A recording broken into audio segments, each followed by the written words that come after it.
Secretary, আমি কারোর নাম বলতে চাই না, আমার মুখকে অপবিত্র করতে চাই না, আমার সমস্ত কুলানদের নাম বলতে চাই না। কত বড় বেঈমান, কত বড় নিমখারাম আওয়ামী লীগের কৃষকদের সাথে আঘাত করে।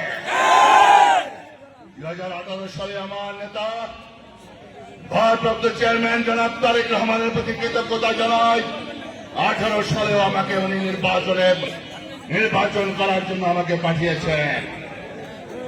আমি ভোট করতে পারি নাই, আওয়ামী লীগ আমাকে ভোট করতে দেয় নাই, ভোট করার সুযোগ দেয় নাই, একটা পোস্টার লাগাইতে দেয় নাই, আমার বাসায় আবদ্ধ করে রাখা হয়েছে।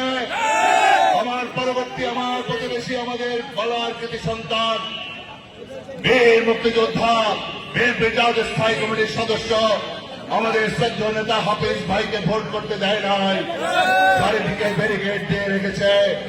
তার পাশে বাড়ানোর দিনে আমার বন্ধু, আমার বড় ভাই মেজর হাফিজ ইব্রাহিম দৌলত খাঁ বাড়ানোর দিন থেকে